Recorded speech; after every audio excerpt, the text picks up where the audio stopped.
Next up, we'll talk about the front squat. Again, same rules apply as we discussed before. I'll highlight a couple of things. First is just the technique of holding the bar. We mentioned in class that this style, now this is actually hard to do when the bar doesn't weigh anything.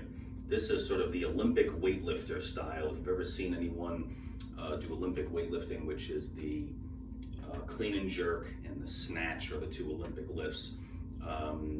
I don't think we're going to cover those in this class at all, maybe later in the semester.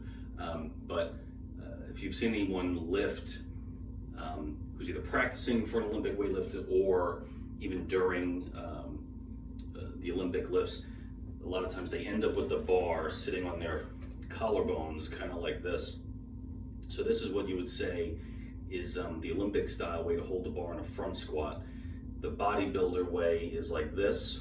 This is a little bit easier. And again, you're not doing this as part of an Olympic lift, so perfectly acceptable to hold it this way as long as you're not training that person to do Olympic lifting. So a lot of the rules are the same. I'm gonna actually hold it with my thumbs instead of my fingertips just because it doesn't weigh anything and it's not holding, it's not like pinning my hands down. So similar rules. Some people go a little more narrow for a front squat. I don't really do that. I keep my width the same, all the same rules that we discussed with the body weight squat. We'll talk about primarily watching from the sagittal view here. Is there are a lot of people that have a difficulty maintaining their trunk position, right? We discussed people will flex the trunk. There are times where that is either a mobility problem or a strength problem or something. And when you're trying to figure out, okay, why is this person squatting this way? How does it relate to their life? A lot of times a test I use is you add weight to it. So for example, let's say somebody does a body weight squat, they curl up in a ball.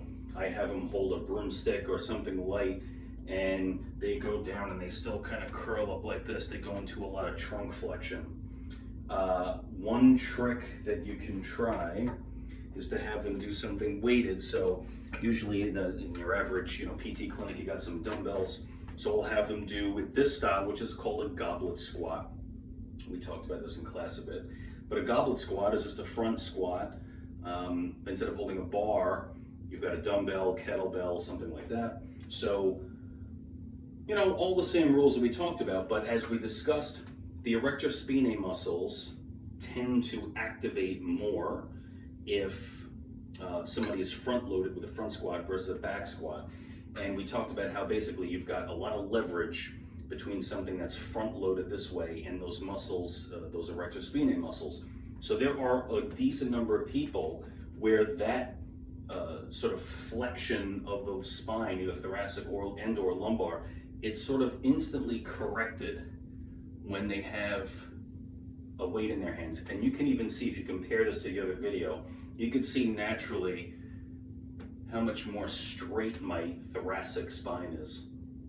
I think it's still got enough kyphosis in it to be normal, but you can see those muscles just sort of perk up and activate. So if you even compare my technique this way with the one I did before with even just my body weight, you could see a bit of a difference. And it makes sense given what we know about EMGs, muscle activation patterns with the different loading. So this is a good exercise to do in general. I prescribe this an awful lot for people with back pain as a healthy way to not only build lower extremity strength, but also inherently turn on those posterior chain muscles, the erector spinae muscles. And as long as people are working with weight and loads that they can handle, it's not only safe, but I think it's actually in the long run good for somebody with low back pain. So these are things to look at, again, prescribing it as an exercise or even as an assessment tool.